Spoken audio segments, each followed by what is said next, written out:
Hello and welcome, my lords, to a game called The Horns. A spooky mobile game that I will put a link to in the description. You can find it on itch.io. Now, what do I know about this game?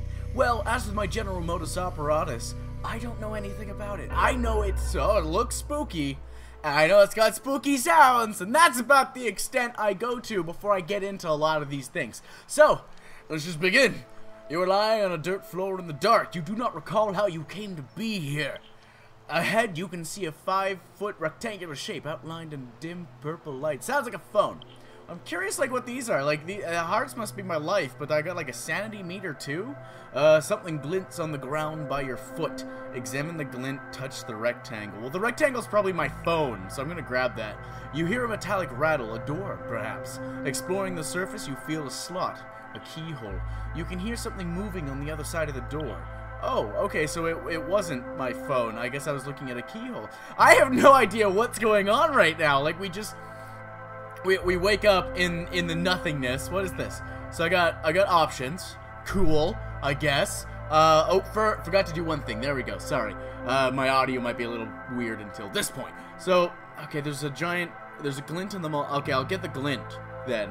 So I'm outside in the dark. You feel around in the dirt by your feet and find something. Lifting it to your face, you can just make out some sort of key. I thought there'd be a little more, like, premise building up to this, not just here's a phone, you're stuck. You put the rusty key in your pack. The door stands before you. You could try using an object. You know what? Maybe that key I just found, I feel like that might be a thing. Here we go. The bone key slips into the lock of the door. You unlock it with a click and the key crumbles to dust. I'm outside, right? Do I have any idea where I am? Because if I picked up a bone key that opened up this house, I would leave. I would get the hell out. Why am I just doing this? Alright, the door swings open a little. Wan purple light spills into the room. What does wan mean? Is that a word that I just don't know? What? The door opens easily, allowing a cold, damp breeze to fill the room. Slimy cobbles mark a path, leading into the fog toward a distant purple glow. The ground begins to shake. The sound of distant horns fill the air, echoing around you. It is louder than anything you have ever heard. Listen closely. I think I can hear it, but I have to listen closely. You resist the urge to scream as your mind fills with the riot of images. Something huge and dark writhing against the white sky. An entire universe carelessly butchered, its bleeding tissue sewn together artlessly. A great stone city endlessly turning with countless eyes staring from its innumerable windows. So is this like some Cthulhu-esque shit we're going on with? Oh. Then the image fades. Your head throbs. This experience had a cost. Somehow you know the horns represent your one hope of survival. You must find them. You must... So, okay, I've got two forms of life meters then. I've got sanity and health. The purple light is getting closer. Then a sound nearby. A footfall. Close. Very close. A movement in the mist to your right. Something has found you. A figure approaches you out of the gloom. He is a wild-eyed young man. You realize that he too seeks the horns. Wordlessly, he joins you. Why? Okay, description, first off, wild-eyed, wrong. This man has no eyes. In fact, he's missing a mouth. Frankly, I understand why he didn't say words when he approached me. He can't. Okay, he tells you he remembers. Hey, he can't tell me anything. He's got no mouth. He's got no fucking face. His job involved the sounds of flies and pages of text. He seems calm. Okay, it's cool. I'll just let that go. I'll move on. We're at the What? What is that? You move on towards the horns. The path ahead angles downward as you crest a hill. You can hear the sea somewhere to your left, far off in the gloom. Looking ahead, you can see the outlines of sagging buildings and occasionally a light. Is it a village? I can read. A nearby bonfire burns with a purple flame. You can hear soothing whispers from its glow. I'll move on. You move on toward the horns. Ahead, the path runs through a large wooden structure with a dark, open doorway. A sign above the door reads, Vincetti's Abattoir. You can hear metallic clanks from within. Peering through the gloom, you can make out the pale outline of another open doorway on the far side. Avoid the building or enter. I'm really worried about that fucking skull. If it's gonna move towards me, I'm thinking like there might be somewhere I have to hide on the way. I don't know. But I also have a question. If it's the horns that I listened to that made me lose sanity, why am I going towards them? Why would I feel that's my only hope of getting answers? If that's what literally caused me to step to the realm of madness, why would I want that? Alright, I'm gonna enter the building. You smell of the smell of stale blood and sawdust hits you as you pass through the doorway. As your eyes adjust, you can make out several hooded men and women standing in front of metal animal pens. An animal periodically shuffles into a pen, and a man swings an enormous hammer, each one with a sickening crunch. On the central stone table is a collection of filthy hooks and cleavers. Mixed in with these is a primitive-looking axe. Can I take it? Are they gonna stop me? You do not know how any of the hooded people could see you take the item in this gloom, but they do. One of them bellows and points in your direction. The largest among them runs towards you, lifting his hammer, still wet from the previous kill. I thought it was like just, you know, take a penny, leave a penny. Take a bloodied axe, leave a stick or something. I wanted it in case something attacked me. Like you! Can I use it? What? No! The wild-eyed young man has been killed! Oh, God forbid! You run and do not look back, even when you hear the crunch of an impact behind you. Oh, sorry, man. We had such a good thing going. Do I keep the, I kept the brittle axe. Okay, so I can use that to kill 2 people, I think, is what that means. Cool. I just wanted that for the skull at the end. That's all I'm thinking about. You glance back as you clear the doorway. On the other side of the abattoir, your pursuers have stopped chasing you and instead turn their attention to the corpse of your companion. One of the workers hacks the body with a meat hook and begins to drag it back into the darkness of the abattoir. Meat is meat, after all. I'm actually getting kind of hungry thinking about that. I mean, I'm not the cannibal part, just the fact that meat, you know. You move on toward the horns. A large metal gate blocks the road ahead. You can see several armed, hooded men standing guard nearby. You watch as a villager takes something from a guard and presses it to his face, crying out in pain as he does so. After a moment, the man falls silent and straightens. The hooded men stand aside to let him pass. Find another way around the guards will take time, but the requirements to pass them looks painful. Take a mask or find another way. Yeah, I'm not gonna like brand my face. That's clear what's going on. You do not like the idea of coming so close to the hooded men, nor being masked. You backtrack a little and walk parallel to the barricade. Okay, I was reading it right. It was still wrong though. In an attempt to find an opening. It takes about an hour of picking your way around broken fences and ruined cottages, but you eventually find the path again. You feel less certain of your path to the horns.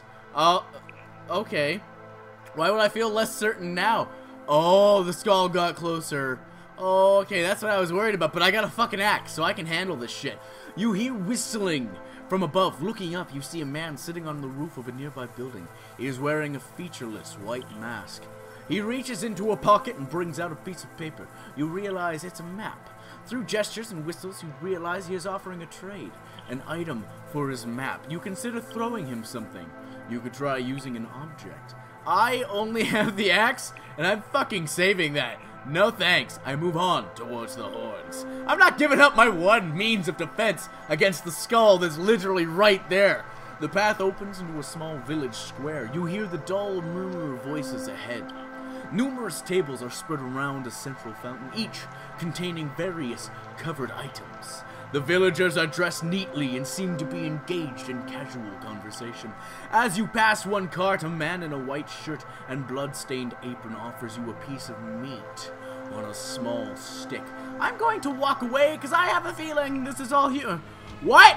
What? Why? Oh, because I'm on the skull now. Okay. Oh, what? Have I lost 3 health already, or is that what I'm risking? Okay. Shows potential life loss and sanity. Oh god, this is serious. Am I not even near the horns? Is that just a checkpoint then? The fire at the end? Alright, okay, let's just go. If you cannot remove all skulls or sanity things, press the large button at the bottom to end combat and suffer, flee and take damage. No, oh, that's what that is. So I can only remove 2 of the skulls. Oh, damn it, okay. You hit the writhing wraith-like creature with a primitive-looking axe. The axe shatters and turns to dust. Yeah, I gotta take... Oh, that is a lot of sanity gone. Wow. Do I get anything back at the fire? The writhing wraith-like creature screams at you. Your vision begins to darken. You flee through the rotten ruins of wooden buildings. Injured and terrified, you eventually escape the creature. When you stop running, you realize the horns are as far away as ever. You move on towards the horns. Oh, so I also lost to space and got fucking... Oh, that's bullshit. That is garbage. Alright, I'm not happy about that. You find a black and white flyer in the dirt. You pick it up. The front features a woodcut illustration of a corn dolly. Below the image is a small paragraph of text in a plain typeface. You read it twice, uncertain of its exact meaning.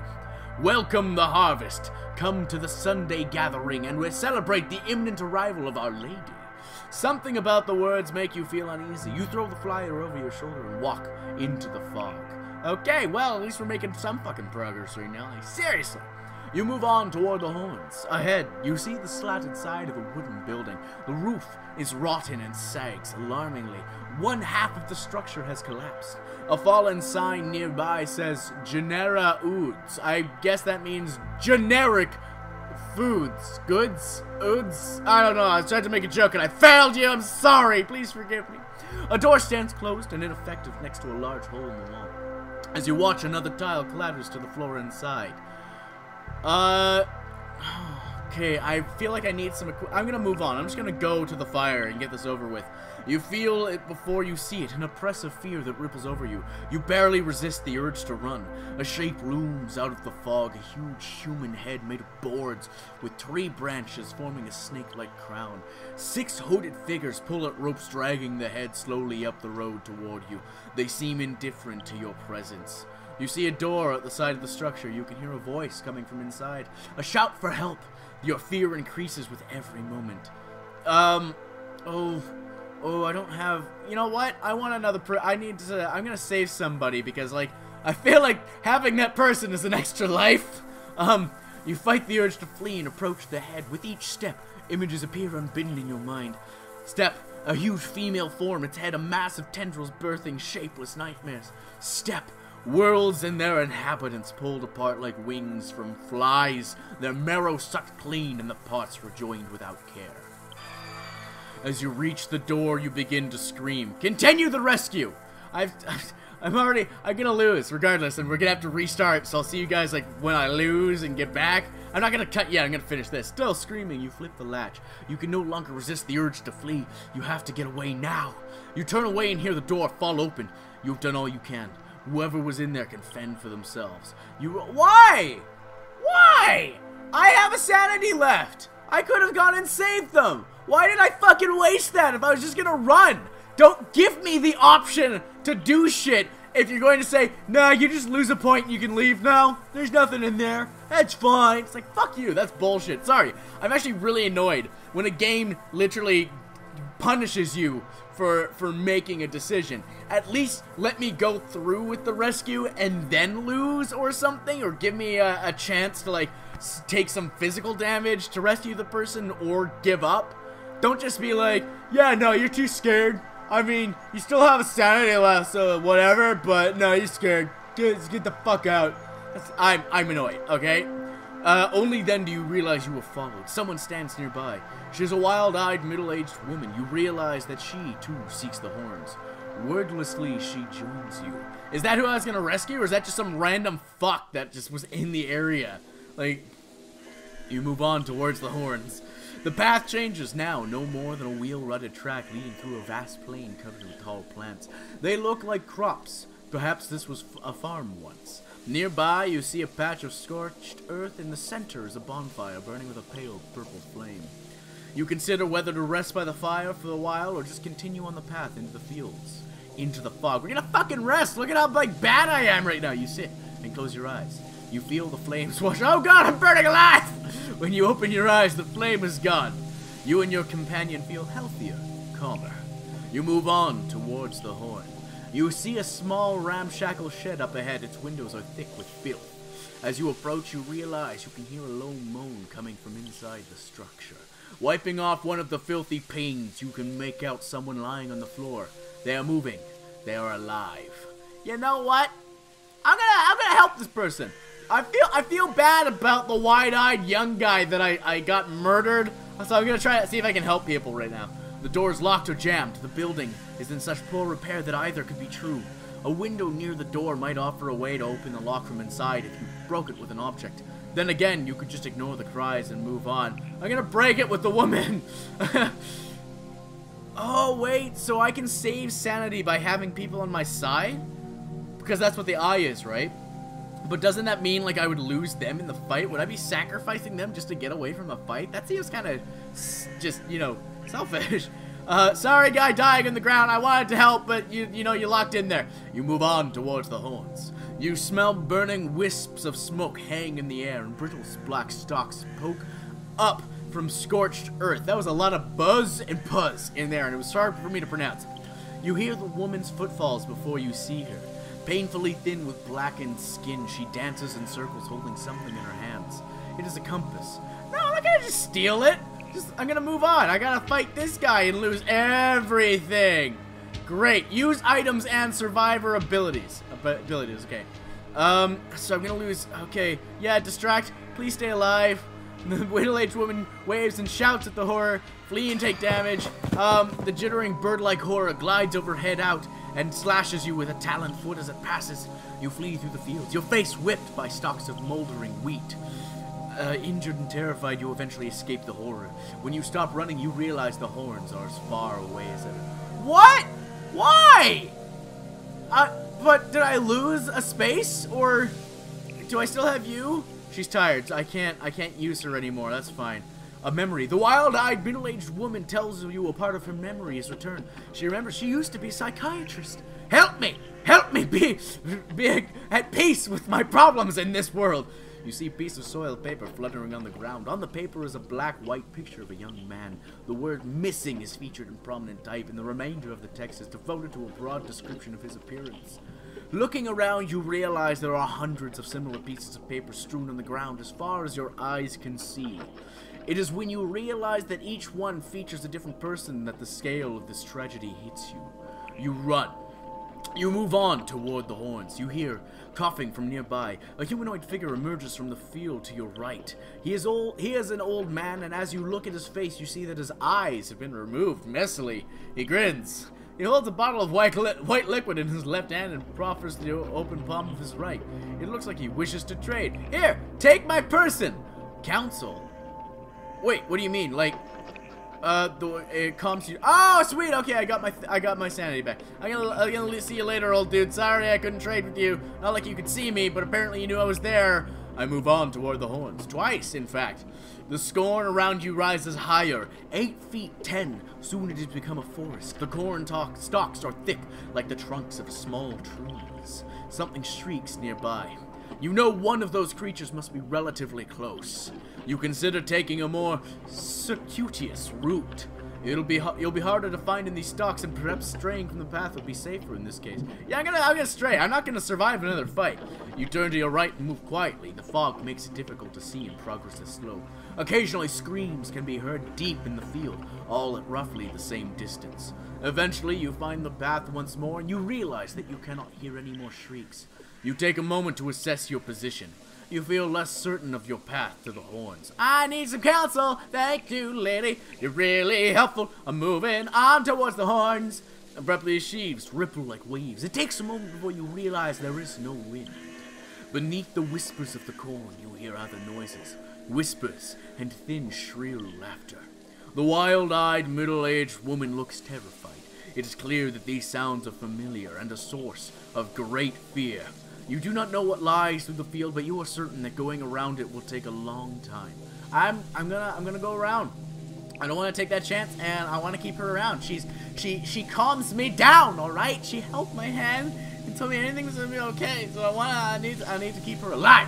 You keep the cornfield to your left as you skirt around its edge, taking care not to get too close to the stalks. It takes a while, perhaps more time than you can afford, but at least you're I don't know what's on the fucking line! Besides the skull appearing! Great. Love it. It's what I want. It's what I want it to happen. But after an hour or so, you stop and reassess your position. You can see the path nearby. You feel less certain of your path to the horns. You move on toward the horns. You hear creaking of the wheel before you see it. It is an old water mill. The windows empty, the walls shattered. Beyond, you see a mill pond, mirror black and smelling faintly of cherries. You notice a deer on the far side of the pond. It dips its head to drink, mouth splitting 4 ways to allow the coiled tongue to lap the water. You watch as a welt on its side fades. Is this the effect of the peculiarly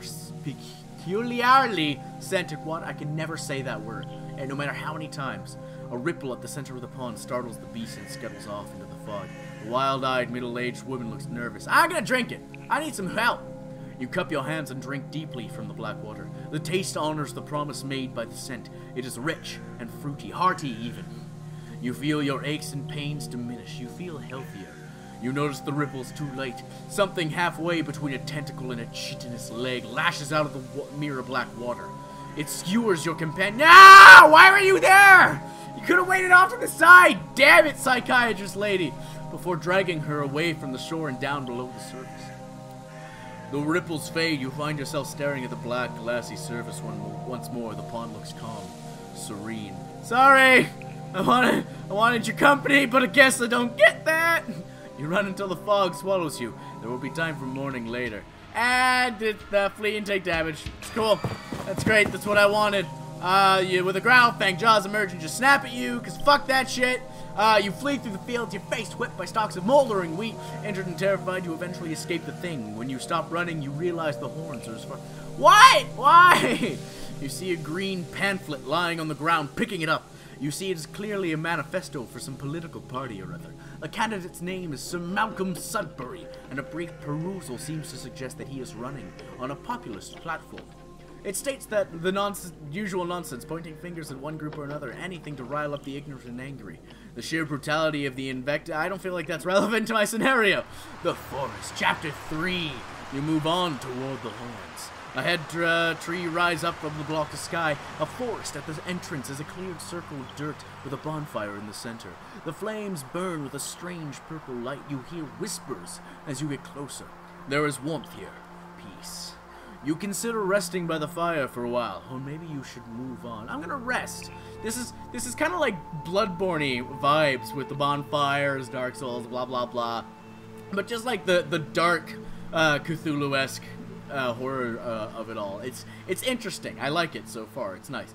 You sit and close your eyes. You feel the flames wash over you. We're gonna die at this next fight. I'm just saying that now. So I'll probably just stop there. And then I'll do a second episode of this when the goal is to win. We're gonna beat this because I believe in us and our ability to achieve. When I open my eyes, the flames are gone and I feel healthier. I move on toward the horns. You see a piece of wood on the top of a pile of earth. Carved on its surface are the words, James, keep this. The shallow grave was clearly made with care but in haste. You wonder what prize or memento James was asked to keep. Sure, I'll dig. You scrabble at the loose earth. With each handful, you become more aware of the smell of rot. Your hands hit something cool, slick, and horribly yielding. Looking down, you see a face staring at the sky, its mouth open. Something protrudes from the mouth. A rusty key. You consider taking it. You pull out the object. There's resistance and a brief clack as the jaw unhinges like that of a snake in order to allow the object's passage. With a final tug, the rusty key comes free. My barbarity has increased. What does that have to do with anything? What do you mean, barbarity? Do I have stats? What? I've got stats! Barbarity, what does that do for me? Does that do a thing? I want to know these things! What does that... Okay, fine. Whatever. I move on. We move on toward the horns. You smell rot and hear the sound of flies. Something huge and black with too many limbs lies on the forest floor. It is quite dead. Between two of the cluster of compound eyes, you see something like a handle. A primitive-looking... Taking the axe! I got the axe! Alright. Okay. Well, that's it. I'm gonna throw the brittle axe, and, All right, let's throw the key. If I turn to dust, it will open any lock. Any lock? No, I'm still dead. I still died. You were terrified. You flee through the ferns and bushes, thorns and twigs lashing at your face. Your mind breaks and you begin to scream, clawing at your face as you sink to the ground. You lose consciousness and the darkness rushes in. Judgment. You're insane. You died after seeing 18 scenarios. At the end, you led one living companion. You lost 2 along the way. I had a living companion? What? What do you mean? I fought 4 battles. No one will remember that you were barbaric. Good! I don't want anybody to remember that. Play the game again. Okay, so yeah, I knew I was gonna die because I didn't have enough health or sanity, because getting that psychiatrist woman was too much. I probably should not have drank the water, but I probably would have died at that last fight anyway. So we're gonna do this again for sure. Maybe not today, but I'm gonna keep this on my computer. I hope you guys enjoyed what you saw here. Like I said at the start of the video, if you like what you saw here, there will be a link to the game in the description. And if you're new to the channel, hi, hello, become an official lord by subscribing, and I will see you guys in the next video. Bye-bye.